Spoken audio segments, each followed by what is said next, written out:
All right. Hello, everybody. This is the Fantasy Sports Boss. Welcome to Fantasy Football Live. This is my live stream that I do a number of times during the week. Of course, the big one is always on Friday, the Football Friday stream where I go over all the injuries, the lineup issues, and what have you, leading into the that week's slate of games. But I wanted to come on today because there's just a lot of stuff going on. A lot of big names that already have their statuses in question for week one. I'm going to start off with a big one. San Francisco 49ers tight end George Kittle has come down with some sort of a groin injury that he suffered on Monday during practice. And according to Kyle Shanahan, did not feel good. So this is a big potential problem right at 8. And for Kittle, it's almost like the same old story, same old for George Kittle. He misses games every year. Just can't ever stay completely healthy. And that's why I never own Kittle, ever. I don't think I've ever owned him in all the years that he's been in the league. I think that the issue with Kittle is that he can't ever stay healthy for an entire season. And already before week one has begun, we are seeing that. He's got a groin injury, and any kind of injury leading up to a game is rough news. So is he going to play? I don't know. It's already looking iffy. So George Kittle may not go week one, and so that means Brandon Ayuk and Deebo Samuel, we're going to be able to boost both of them just for the fact that Kittle won't be in the lineup, potentially won't be in the lineup, and so then Deebo and Brandon Ayuk will get more looks in the passing game. But it's very frustrating again with George Kittle. And Darren Waller is starting to get like this too with the yearly injuries, and that's why I always tell you to fade George Kittle. I didn't like him even before the injury issues, just because of the injury. Because of the setup of the passing offense with Trey Lance. It's going to be a very run-heavy offense in San Francisco this year, so there's not going to be a lot of receptions up for grabs. So I don't think that Kittle, even if he was on the field, was going to benefit as much as he would if, let's say, Jimmy Garoppolo was under center. So we're going to have to monitor this injury. This is a potential big one that he already could be headed for a game-time decision. So we definitely need to keep tabs on that one. All right, I already did a separate video on Van Jefferson. He is out for Thursday. So this is going to be a very, very potent nuclear passing game between the Bills and the Rams. All hands on deck in terms of the fantasy players here. Everybody, I think, should be started, even down to Isaiah McKenzie. The kid from Notre Dame, Ben Skowronek, from the 7th round pick last year, he's going to get some increased snaps and 3 receiver setups. And also Tyler Higbee, I think, is going to be a part of the offense as well. So, this is something that, it's not horrible on the surface. Van Jefferson really is only for the 5 wide receiver crowd, those who are in deeper leagues. He's really almost sort of like an all or nothing deep threat. You get the occasional big play out of Jefferson. It's the trickle down effect that's really more of the storyline there. All right, Diontae Johnson is the other big one. He's still bothered with the shoulder that he injured in the 3rd preseason game. I said from the beginning it was ridiculous that he was even out there. I mean, that was criminal by Mike Tomlin. I love Mike Tomlin. He's a great coach, but that was just stupid to have him in a meaningless game. And then he winds up getting hurt, making a 37-yard catch. And Tomlin went right into coach speak, said, if this was a regular season game, Johnson would have been back out there. Well, guess what? Johnson totally refuted that today. It's still causing him pain, which is disturbing to me because it's been a couple of weeks and yet he's still dealing with pain in that shoulder. So Johnson himself said he wouldn't be able to play if the game was today. So he's got the rest of the week to get better and to rehab that shoulder, get himself into the lineup. My gut tells me that he plays, but George Pickens, Chase Claypool, they might get a boost now with Diontae Johnson possibly being out. But, I think we got it. This one's kind of touch and go. And Mitch Trubisky is now the quarterback. That's what we expected all along. And here's the thing with Trubisky, that this is part of the reason why I wasn't as high on Diontae Johnson coming into the season. Trubisky was really flinging it down the field in the preseason. His average yards per pass was over 10. we saw what happened last year with Big Ben, with his noodle arm, just throwing checkdowns to Diontae Johnson and Najee Harris all game long. That's not going to happen this year. So I was already fading Najee Harris even before the Liz Frank issue with his foot. Diontae Johnson, I was lukewarm about. I think Trubisky wants to throw it down the field, and that's more to the liking of George Pickens. And maybe that's why Pickens was such a story this summer, because he was quickly getting acclimated to Mitch Trubisky. And then you have Chase Claypool, who's going to be in the slot. That's a big height advantage there. He was a former tight end in college, so that's intriguing to me as well. I think those guys are more interesting to me than Diontae Johnson. I think Diontae Johnson's a great player, don't get me wrong, but he's not going to see that passing volume that he saw last year, and I think that his value is certainly going to dip a little bit this season. Javier G wrote that I'm really concerned with some of my wide receivers. I have Deontay, Drake, MT. I'm not Javier, if you can tell me who MT is off the top of my head. I don't know who that is. In multiple leagues. I guess Michael Thomas maybe. Yeah, I would be concerned about all those guys. It's Diontae Johnson with the shoulder we just talked about. Michael Thomas, I think I saw something on Twitter. It said the last time Michael Thomas played, Des Bryant was in the league. So, I mean, that's pretty self-explanatory there, Michael Thomas. And what was interesting today is that Dennis Allen wouldn't commit to Thomas even playing in week 1. So, he's battled the hamstring. He had the never-ending ankle issues for 2 years. The name brand is still intriguing, just like with Christian McCaffrey, too. The name brand supersedes the actual production, the actual impact of the players in their present form. So for Michael Thomas, I much prefer Chris Olave and even Jarvis Landry, who's, a PPR stud year in and year out. Not so much in Cleveland the last few years, but with Jameis Winston, I think he's going to kind of rediscover his past mojo, catching a high number of passes in the slot. So, yeah, Javier, I would be concerned about all those guys. There's a lot of injuries early on, and I'm not even halfway through this list that I'm going through now. And that's why I wanted to come on and do a stream today. I was going to wait till Friday, but there's just so much stuff to get to. A piece of good news, Michael Gallup returned to practice on Wednesday, did individual drills. Most likely is going to miss the first 2 games before he returns in week 3. And this is a bit of advice I wanted to give you, and I did this on one of my teams. Gallup is already listed as out, so you can stash him on the IR in your league. And what I did, and also Jamison Williams from the Detroit Lions, I picked both of these guys up. In one of my leagues, neither one was drafted. So I dropped Christian Watson, picked up Michael Gallup, put him on the IR. Picked up the other guy I just mentioned and stuck him on the IR as well. Jamison Williams. I had a brain fart real quick. Sorry about that. So I picked up Gallup. I picked up Jamison Williams. I stuck him in the IR, and then I just picked up Watson right after I did that. So that's kind of a loophole. If your league doesn't have automatic waivers when you drop a player, most leagues, the waivers go through on Tuesday after all the games have cleared for that week, and then it's kind of a free-for-all, and you could drop players, and then they don't go on waivers. If that's the case, you could pick up Gallup and Jamison Williams and stick them on your IR. So as far as Michael Gallup, I mean, there's not a lot of competition right now. James Washington is still out.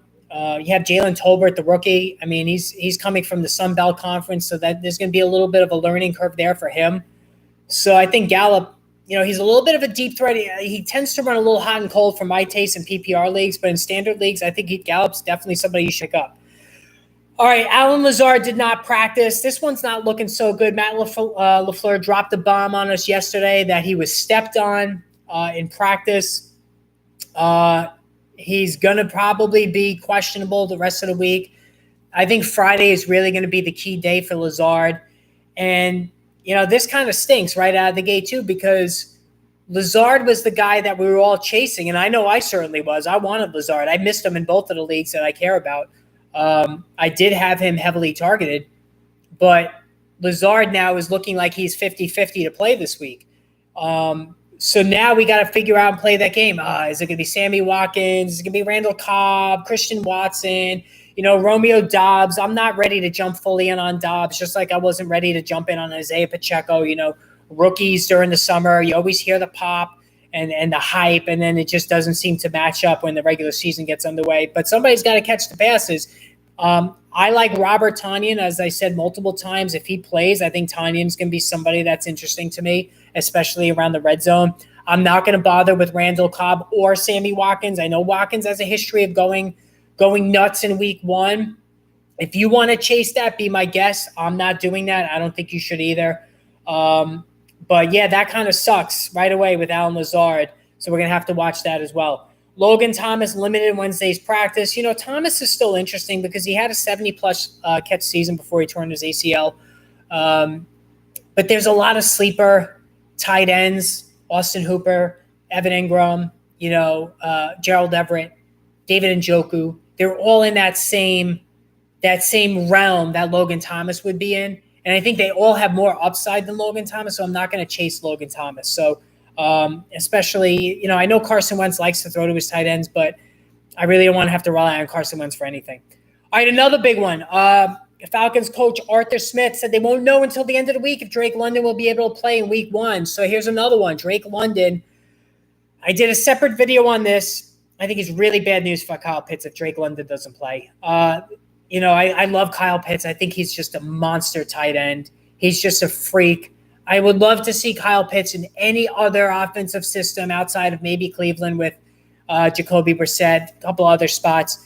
This is bad news for Kyle Pitts if Drake London can't go in week one. Drake London, the whole point of getting Drake London is to not only get a field stretching wideout, and he was the first receiver drafted 8 overall, but to really help Kyle Pitts. They need to loosen up that defense for Kyle Pitts. I mean, we saw what Bill Belichick did to him, completely took Pitts out of the game last year. Defensive coordinators were rolling double coverage constantly Pitts' way. He only caught the 1 touchdown.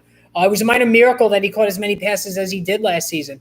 If Drake London's going to miss week one, it's really going to be tough for Kyle Pitts to churn out some numbers. Even though Marcus Mariota did play well in the preseason, I like what Mariota did.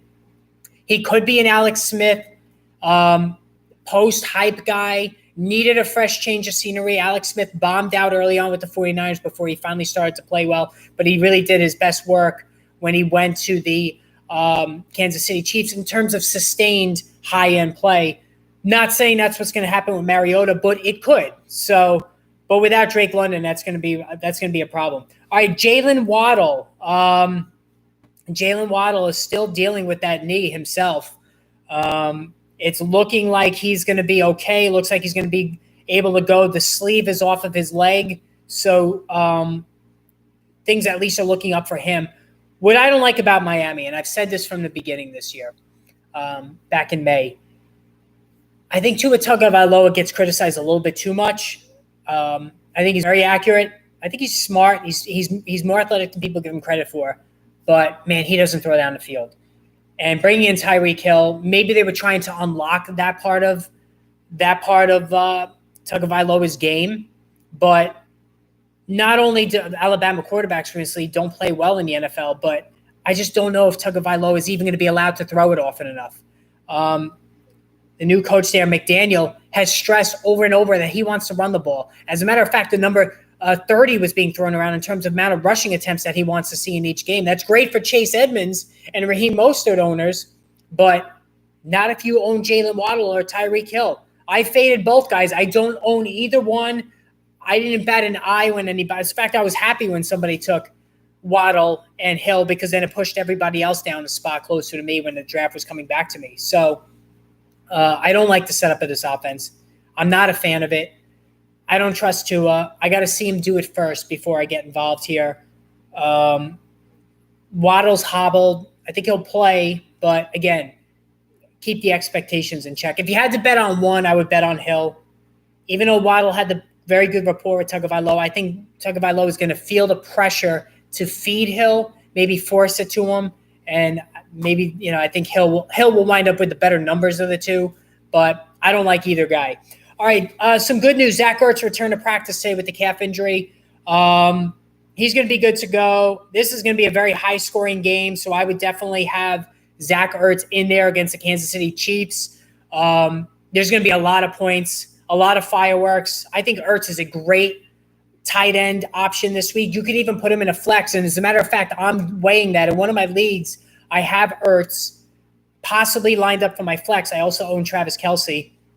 And Ertz dropped in this league because of the calf injury, and I was able to snatch him up. Ertz did great work with the Cardinals and Kyler Murray when DeAndre Hopkins was out. He was heavily targeted around the red zone. I think that's going to continue. So with Hopkins out, it's just going to add more volume to Hurts. And also Rondale Moore. I think Rondale Moore is interesting to me as well. I don't think he's just going to be an exclusive jet sweep 2-yard pass guy. I think they're going to incorporate him a little bit more.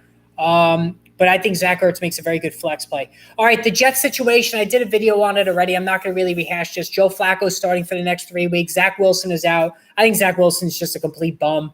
The off-the-field nonsense is embarrassing. It's ridiculous. We can all make jokes that he was banging his mom's best friend. All right, that's funny.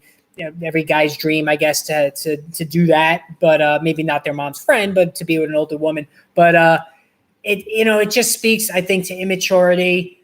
He came, he's from privilege. He comes from BYU where he played nobody. He's got the arm, but I don't think he really knows what to do with it. He makes horrible decisions.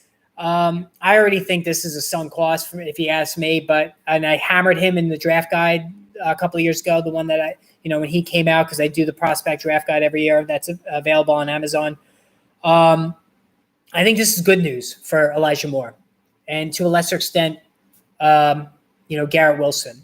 Elijah Moore is the only Jets receiver I really would have interest in. Maybe Tyler Conklin at tight end. Flacco is a stationary target in the pocket. He's going to get it out quick. So I think Elijah Moore is going to be the guy. They're going to have to throw it a lot against the Ravens because I think they're going to fall behind, and that defense is tough against the run. So I think Breece Hall is definitely a sit. Michael Carter, I would look at him as maybe a flex because there'll be some dump-off throws later in the game. But, I do like Elijah Moore with Joe Flacco for sure starting this week. Nick Sirianni said not high his concern with Miles Sanders' hamstring.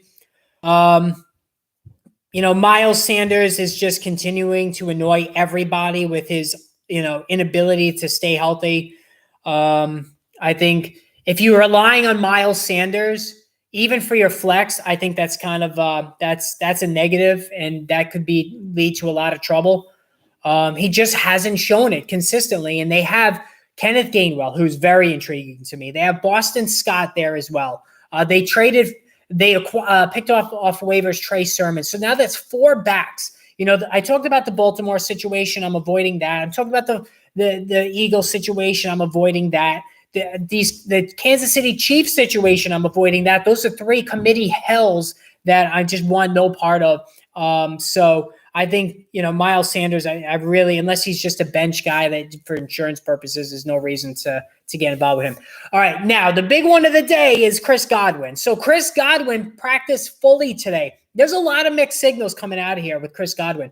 He said in an interview earlier in the week that it's all about feel for him. He has to feel good in order to get back out there. But listen, this week he shed the brace and now he practiced fully. So those people, myself included, who drafted Chris Godwin in the 7th round are sitting on a potential gold mine. Now, I still see a lot of people on Twitter, fantasy football experts, that saying, I just don't see it. Chris Godwin's going to be a sunk cost, coming back from the ACL, blah, blah, blah, blah, blah. Listen, it's not an Achilles. An Achilles is worse for an athlete than an ACL. And I think Godwin is just like one of those freak athletes. And the fact that he's practicing fully, why won't he be out here then fully unleashed? I mean, if he's not limited in practice, so why would he be limited in a game?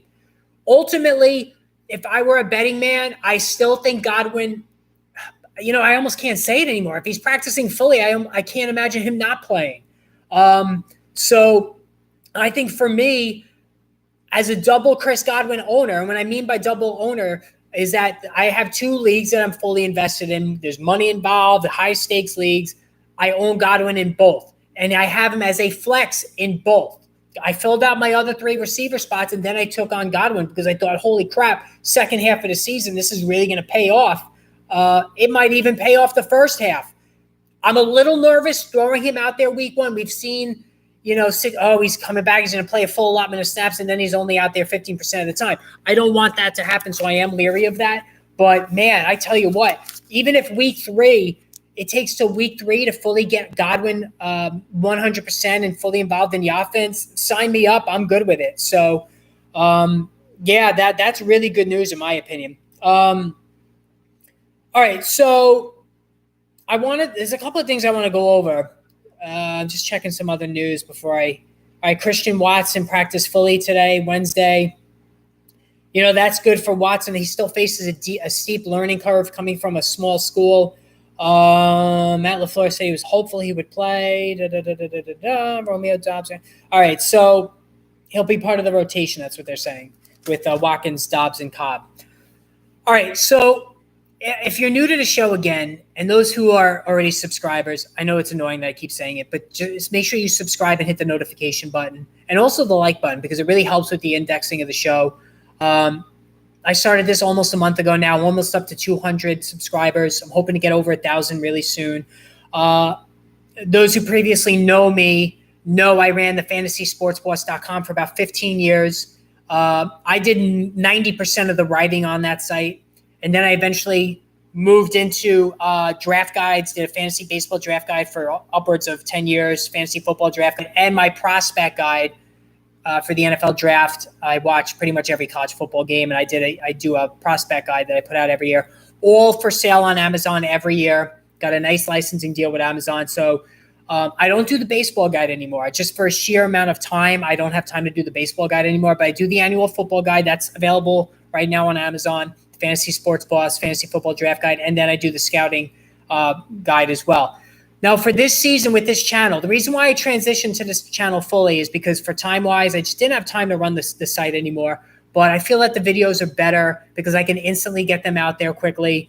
My plan is on Sunday, while I'm watching all the games, is to as soon as somebody goes down to throw a video up there. So like I said, if Christian McCaffrey pulls a hamstring, and I think that's going to happen by the end of September, let's face it, I'm going to record a quick video, 30 seconds to a minute, tell you what happened, tell you the fallout, and then post it. So that's why it's very important that you hit that subscribe and notification buttons, because I'm going to continually do this. And if the player comes back in, if he's only out for a short time, he comes back in, I will update that as well.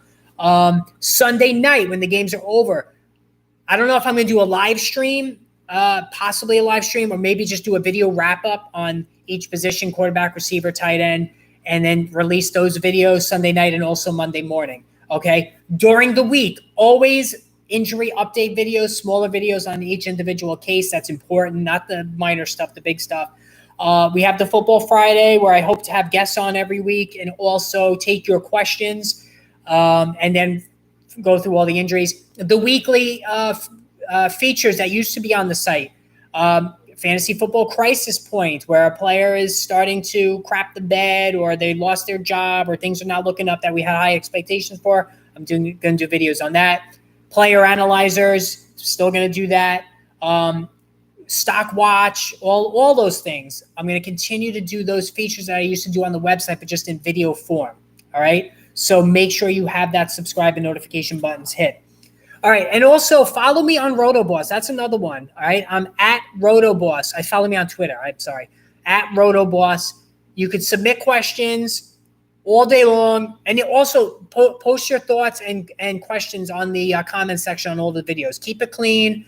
I'm not going to engage anybody that's trolling or cursing or being, insulting. I work hard at this. You may not agree with everything I say, but just keep it respectful. I'm totally down to debate things. I'm also totally transparent when I'm wrong. I will come on here and say, listen, I blew it. I was wrong. Absolutely, you were right.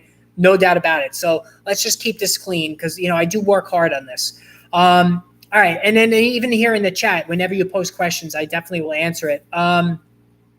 Q McBride even just posted something. What's going on? Choose 3 for flex out of these for PPR.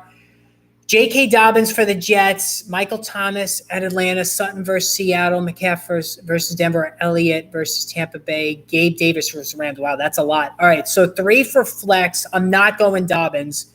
PPR, you're not going to want Dobbins anyway in PPR. He's not going to catch passes. Bringing in Kenyon Drake has made that whole thing a mess. I don't think he's 100% healthy either, so I'm tossing Dobbins.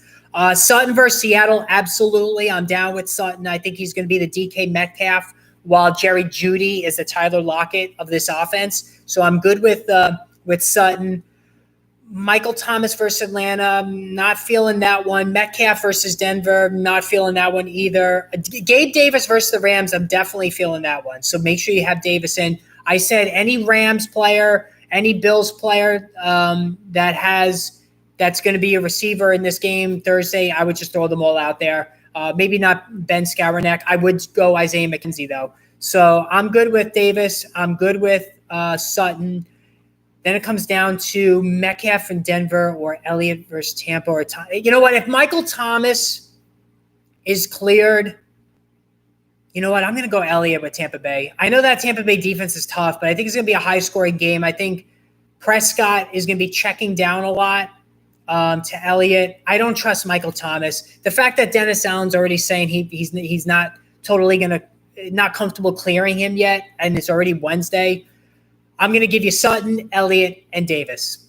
All right? I can't go Metcalf with Denver. I got to see what Geno – I mean, I've seen plenty of Geno Smith. I'm from New York. I've seen him with the Jets. I've seen him with the Giants. It's really not anything to write home about. So I wouldn't go with him with Metcalf. And that's a shame, too, because I really like Metcalf, the player, but not with that quarterback. All right, so tight end start and sit. I want to discuss that next. So I already posted the quarterback start and sit for the week. I posted the running back start and sit for the week. So now I want to get to the tight end start and sit. All right, so I got my list here.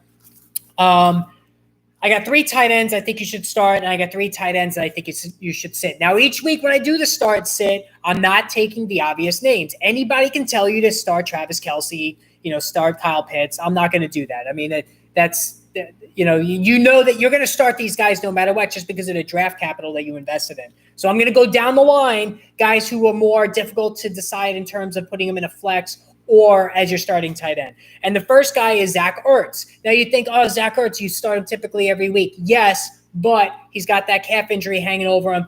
Irregardless, I think he's going to play, and I think he's going to be utilized a lot.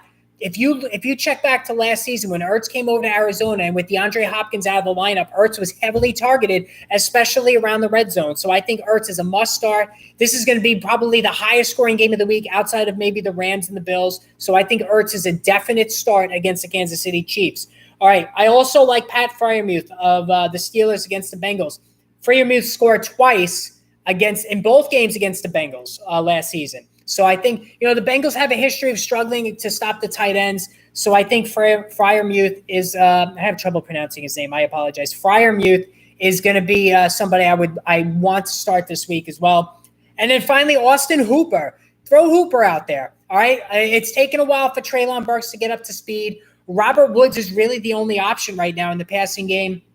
So I like Austin Hooper against the Giants. The Giants for years, this is going back over 5 years now, have always struggled defending the tight end. I mean, Jason Witten made a career tormenting the New York Giants, and I think Austin Hooper is going to take advantage of that. The Giant linebackers are very weak. The defensive line is vastly improved for sure, but those linebackers are weak on an annual basis. I definitely would start Austin Hooper. All right, now as far as the sits, I'm sitting Cole Kmet against the San Francisco 49ers. I already told you to sit Justin Fields when I did the quarterback start sits. But Joey Bosa, Fred Warner, they're going to be in Fields' grill all day. Those linebackers can cover as well. I think Kmet's going to have a tough time. He's not going to catch a touchdown. He's not going to get off that touchdown schneid against the 49ers. Mike Gesicki, I'm benching him. We saw bad signs early on. Mike McDaniel wanted to make him more of a blocker.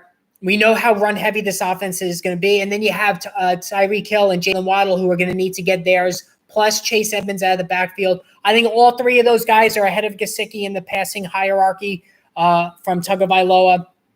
I'm out on Mike Gesicki for this week and really in general for the entire season unless I see otherwise. Excuse me. And then the last one is Gerald Everett against Las Vegas. Now, you might think that one's a funny choice because it's going to be a high-scoring game. It has shootout potential. The entire AFC West has shootout potential. But I'm not comfortable all of a sudden trusting Gerald Everett, who's made a career of letting us down. We've all been intrigued by Everett's athleticism over the years. But, I mean, my God, he was awful for large stretches of last year, fumbling, dropping passes. I want to see it first before I trust him.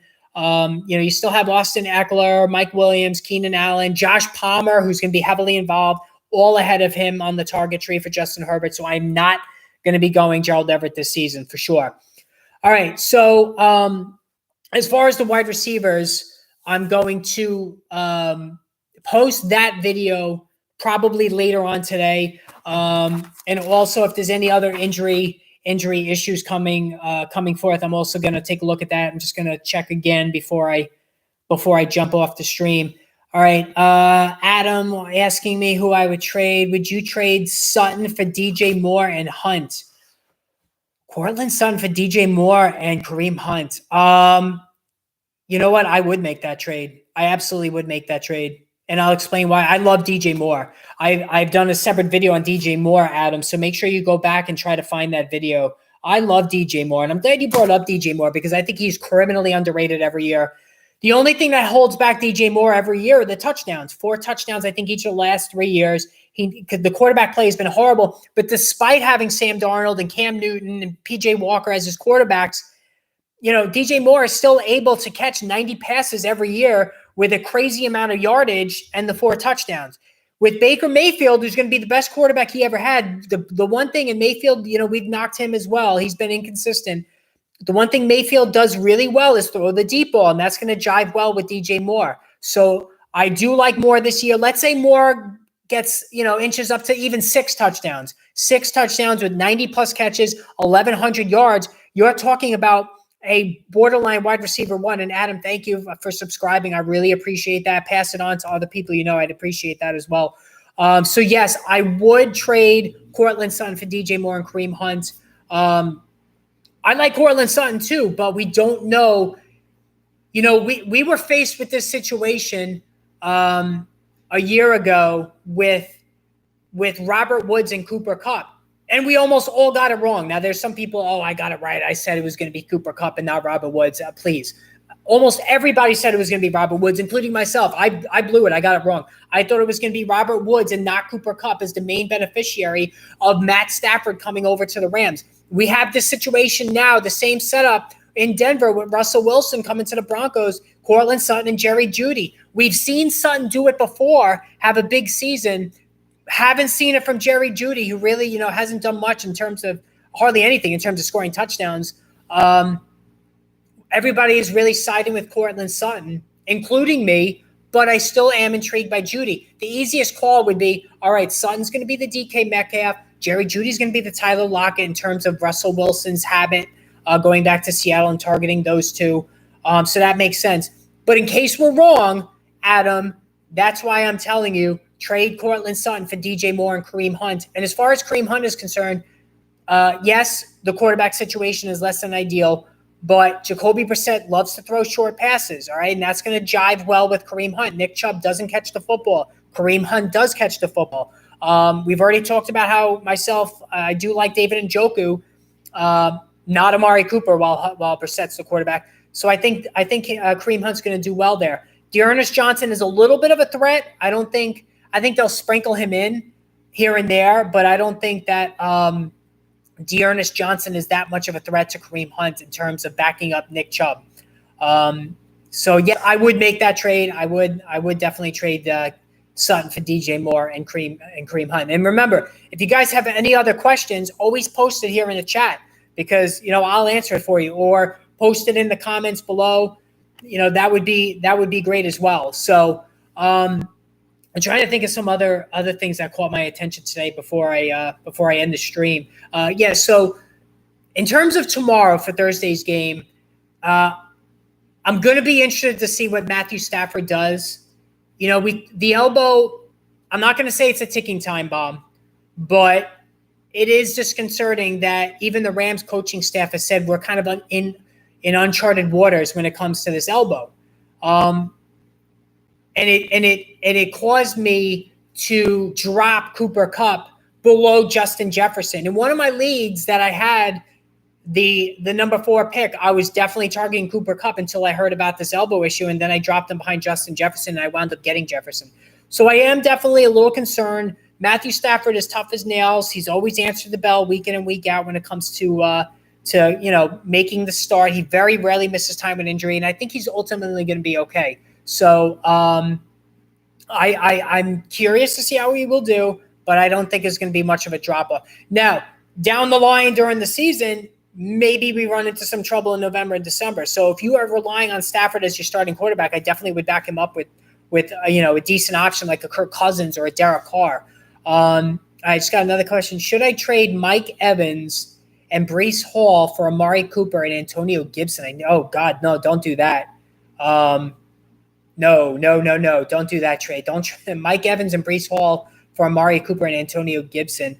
I would not do that at all. Now, I've knocked Breece Hall, and I've been consistently knocking him all summer, and for good reason. But Antonio Gibson could be just on a short leash until Brian Robinson comes back. And Amari Cooper, I didn't touch with a 10-foot pole this year.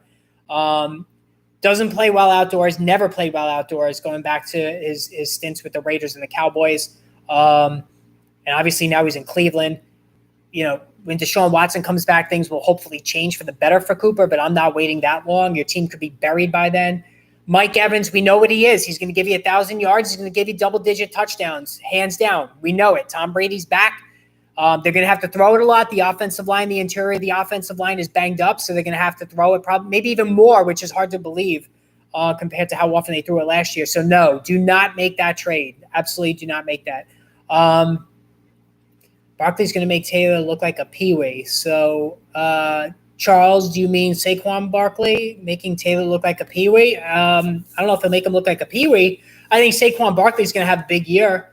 I'm down with that. There's somebody whose ADP really kind of shot way up during the course of the summer. Barkley, when May rolled around, was being drafted as late as the early third round, and now he's going in late first round. So, and I'm okay with that because he looks great. He looks like a natural fit in the Brian Daboll offense. Daboll has stated unequivocally that he's going to do his best to get Saquon Barkley to football as much as possible, and I'm buying it. I watched all 3 preseason games, and I'm from New York. I've been to practice often, and I can tell you from what I saw, and there's a couple of things I want to pass along about the Giants, is that Barkley is going to be heavily targeted, just like he was a rookie, and they're going to run him a lot. This is the last year of his contract. I'm not sure the Giants have any interest in bringing him back next year, so they're going to run him into the ground. I know that sounds kind of barbaric, but this is the way the NFL works. They're going to run him into the ground. And I think that they're definitely going to ride Barkley heavily for sure. I think Charles, they're going to abuse him this season. Yeah, that's the point I'm making. I think Barkley is going to get abused. Whether that leads to more injuries, we'll see. But I think Barkley's going to be a PPR monster. And who knows? If the Giants are getting destroyed again this year, they might trade him. That's something that not a lot of people are talking about. I think Saquon Barkley absolutely could be traded if the Giants are sitting there with a 1-6 record and then they have no plans to bring him back next year, which I really don't think they do. I think the Giants coaching staff is ready to move on from Barkley. And I think they're going to clean house. Kenny Galladay, too, is going to be cut at the end of the season. So it's like the gift that keeps on giving from Dave Gettleman, who's just ruined this team with the awful decisions he's made. So I do like Barkley this season for sure. And I do think that they're going to run him into the ground. Now, the other thing about the Giants, now I know Peter King said this early on, and I want to stress this, is that Wan'Dale Robinson is going to be a thing, folks. Wan'Dale Robinson is somebody I absolutely would pick up. If he's available on your waiver wire, you have to. I was at multiple Giants practices this year. They are using him not only in the slot, but they're using him out wide, and they're constantly using him in the backfield. Jet sweeps, you name it. That's what Wan'Dale Robinson is doing. I know Sterling Shepard is back, but the depth chart has Robinson starting, not Sterling Shepard out of the slot. So that's big. And using him on jet sweeps, Robinson has big-time speed. So in PPR leagues, I think you really have to get Wan'Dale Robinson onto your roster because they're going to use him heavily. This is a guy they used a second-round pick on. And I know myself, when Robinson was drafted in the second round, I thought that was high for him. I thought he was more of a fourth-round guy. So when a team reaches for a player like that, you know they have big plans for him. They're not just going to keep him on the bench. This Giants coaching staff is not wed to Sterling Shepard. They're not wed to Kenny Galladay, who looks completely washed this preseason. They're going to use Wan'Dale Robinson heavily. So make sure that you get shares of Wan'Dale Robinson. Also, I already told you about Isaiah McKenzie. I have a buddy on the coaching staff, Isaiah McKenzie. It's no secret. And Sean McDermott even said this himself. That's why I was comfortable sharing this with you. They are scheming Isaiah McKenzie constantly in practice. They're using him in the slot. Jamison Crowder is just a depth piece. McKenzie's, you saw how good he was in the start that he had against the Patriots last December.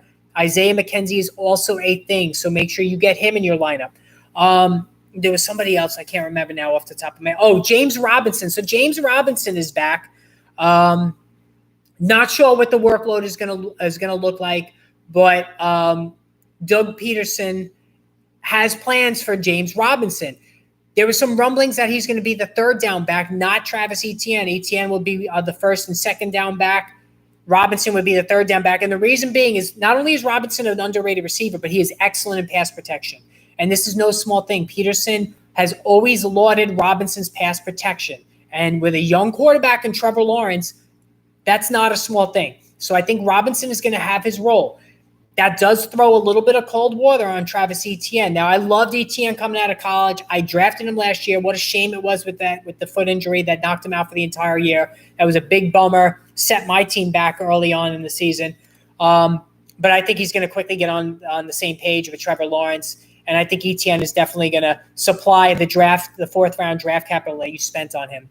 As far as James Robinson, sure, you could pick him up, but he's coming back from the dreaded Achilles tendon injury. That's why I was completely out on Cam Akers. Running backs do not come back well from this injury. I mean, you look back, whether it's Lendale White, Andre Ward, all these backs that have oh God, what was his name? I'm drawing a blank now.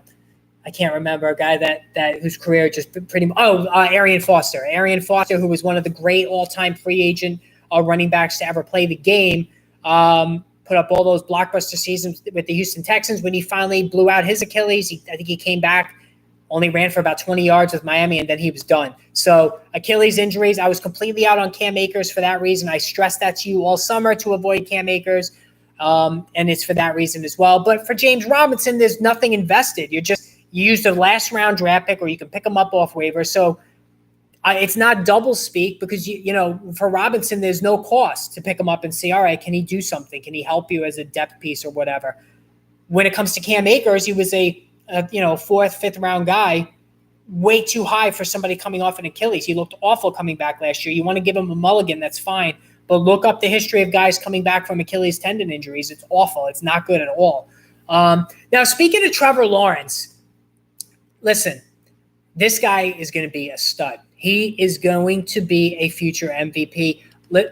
I am not, me and everybody else who scouted him cannot be wrong about Trevor Lawrence. That is a guy who deserves a complete mulligan. The shitstorm that he was with Urban Meyer last year, it was beyond embarrassing. It was truly pathetic. And no young quarterback could survive in that god-awful environment with Urban Meyer as the coach. It was a complete circus. And now he's got a professional, a highly regarded man in Doug Peterson as his new coach. So I think Lawrence is really going to shine this year. They gave him Christian Kirk. They gave him Evan Engram. And by the way, Evan Engram, we know Doug Peterson loves to throw to his tight ends. He's always had good tight end numbers in his offenses, so don't sleep on Evan Engram as a backup who has upside.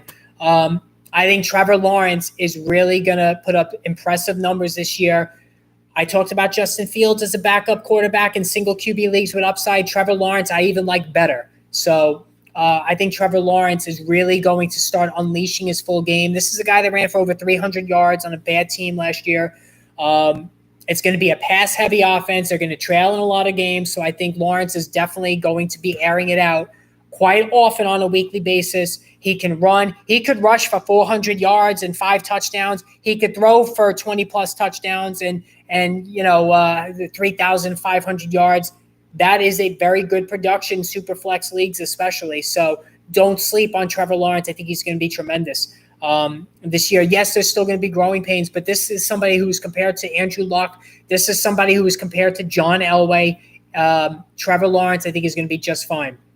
That one video that I posted when I was taking my walk, when I had that number one pick in one of the 2 leagues that I was in, I really debated that the entire day when it was Christian McCaffrey and Jonathan Taylor.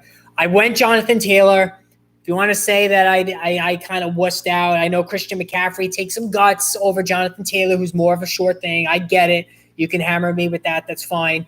For my first round draft pick, I just could not stomach taking on that massive risk with Christian McCaffrey. And I've never owned Christian McCaffrey before. So there was a lot of pull, a lot of allure in me saying, yeah, you know what, maybe this will be the year he stays healthy. But that offensive line is rough.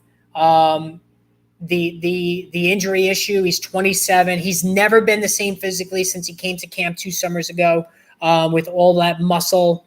added to his frame. We see many cases of guys who bulk up way too much. The body can't carry that muscle, and it leads to soft tissue injuries and pulls and strains, and that's what McCaffrey's been dealing with the last 2 years. So I went Jonathan Taylor. I know Naheem Hines is going to be more of a thing this year, but I think the offense is going to be more efficient, certainly more efficient without that bum Carson Wentz there. Matt Ryan knows what he's doing. He's going to put them in scoring position. So while Taylor might see fewer carries, I think he's going to get more prime scoring opportunities, and I think he's going to be just fine. We've seen durability out of him, so I went with Jonathan Taylor. Another thing I didn't like, by the way, about Taylor, and this is something I did a video on way at the start of summer, and so I'll go over it again, is that he has the Week 14 bye. I think there's something like 6 teams that have a Week 14 bye. The Atlanta Falcons, I know, have the Week 14 bye. The New Orleans Saints have the Week 14 bye. I think it is 6 teams that have that Week 14 bye, and the Colts obviously being one of them. This is a potential big problem because in most fantasy football leagues that have 3 rounds of playoffs, and you should have 3 rounds of playoffs. If you have only 4 teams making the playoffs in your league, get a new league because that's terrible. You got, have 6 teams get in, have the wild card round, have the 2 top seeds get a bye. But having that many teams on a Week 14 bye, it sets up a scenario where you could be fighting. You need to win that game in the final regular season of the year to get into the playoffs, and then you wouldn't have Jonathan Taylor. You wouldn't have Alvin Kamara. You wouldn't have Michael Pittman.